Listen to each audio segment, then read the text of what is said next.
Today, I'm going to react to Ronald Reagan's 1986 speech on January 28th when he was responding to the Challenger Shuttle explosion.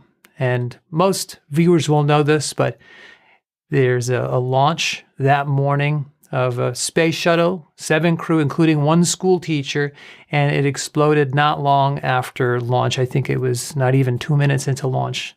And almost the entire nation, including all the kids in school, were watching this on television at the time because there was a school teacher here and everybody wanted to get on board and get excited about this launch.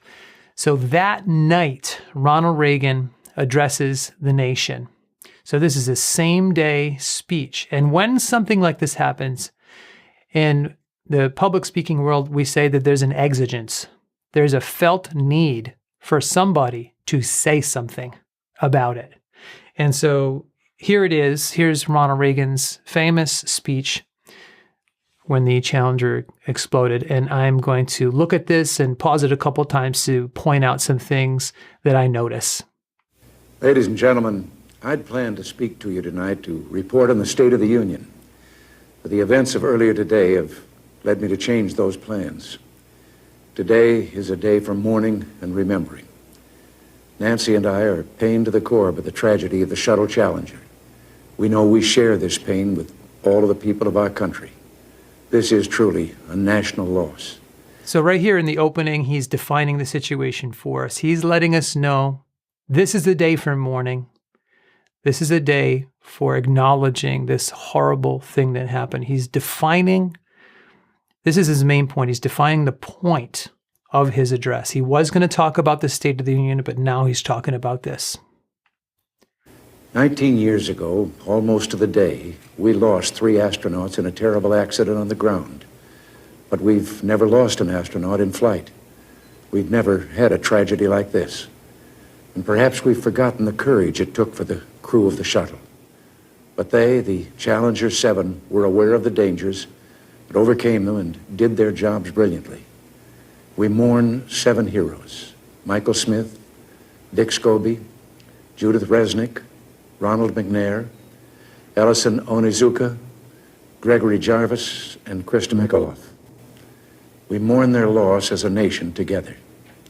To the families of the 7, we cannot bear, as you do, the full impact of this tragedy. But we feel the loss, and we're thinking about you so very much. Your loved ones were daring and brave, and they had that special grace, that special spirit that says, give me a challenge, and I'll meet it with joy.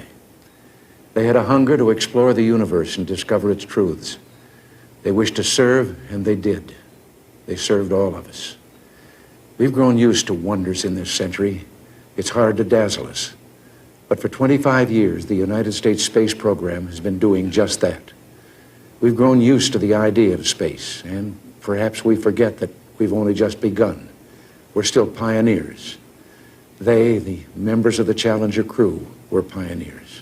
This is really amazing. So he's giving us context, especially people who may have forgotten how dangerous the space program is. There wasn't an accident for a long time and never anything like this.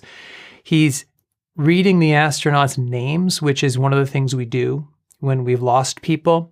And he's reminding us of how brave they were and that spirit of adventure that they had to take on a challenge like this. And reminds us that we're still pioneers and this is still a dangerous job. So he's giving context for what happened. And I want to say something to the school children of America who were watching the live coverage of the shuttle's takeoff. I know it's hard to understand, but sometimes painful things like this happen. It's all part of the process of exploration and discovery. It's all part of taking a chance and expanding man's horizons. The future doesn't belong to the faint-hearted. It belongs to the brave. The Challenger crew was pulling us into the future, and we'll continue to follow them. So this is totally amazing here. So now he's talking to the school children. And he has been talking to them all along, right? They're watching, but now he's specifically saying and acknowledging, look, I know a lot of you all were watching this happen this morning. That's the way they promoted it. But he's also talking to his three key audiences so far here. He talked to the nation at the very beginning. He talked to the families of the crew, and now he's talking to these kids. He's starting to cover his bases here in terms of the listeners, the audience that he knows is listening, and he's speaking to each of these groups in a way individually, even though it's a overall speech. I've always had great faith in and respect for our space program, and what happened today does nothing to diminish it. We don't hide our space program. We don't keep secrets and cover things up. We do it all up front and in public. That's the way freedom is, and we wouldn't change it for a minute. We'll continue our quest in space. There will be more shuttle flights and more shuttle crews, and yes, more volunteers, more civilians, more teachers in space. Nothing ends here. Our hopes and our journeys continue.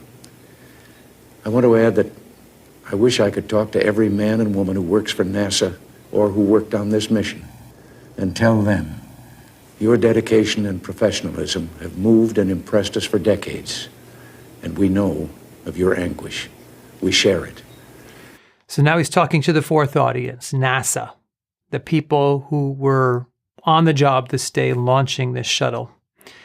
And I can only imagine the word demoralizing can't possibly capture what NASA employees were going through, especially now in retrospect. We know that some of them knew that this tragedy was preventable. So he's speaking to them. And I'm also noticing that he started this with the children, and now he's continuing it with NASA. He is starting to look toward the future here. He's talking now about the future. And he did it so smoothly, you can barely notice it. At the beginning of the speech, he's talking about, of course, the astronaut's accident, but also the past and how we've forgotten how dangerous it is. And we've got a long tradition here in the space program. And then when he started talking to the kids, he talked about how we have to take great risks to do these great things. And he's talking, of course, now to NASA. And he's literally saying, I think the quote is, nothing stops here. I'll put the full text of this speech in the description below the video so you can see it word for word. Nothing stops here. He's talking about we're going to continue to do this. So now he has fully shifted his focus looking forward. It was looking back, and now it's looking forward. There's a coincidence today. On this day, 390 years ago, the great explorer Sir Francis Drake died aboard ship off the coast of Panama. In his lifetime, the great frontiers were the oceans, and a historian later said he lived by the sea, died on it, and was buried in it. Well, today, we can say of the Challenger crew, their dedication was, like Drake's, complete. The crew of the Space Shuttle Challenger honored us for the manner in which they lived their lives. We will never forget them, nor the last time we saw them this morning, as they prepared for their journey and waved goodbye and slipped the surly bonds of earth to touch the face of God. Thank you. Oh, my word. So I've heard in public speaking, they call it a left hook. When the speaker finally comes around at the end of a presentation and gives you a little something extra that you didn't know was coming. And this is his left hook. He starts it by talking about Sir Francis Drake, how he lived, died, and was buried at the sea. And like him, the astronaut's dedication was complete. Wow.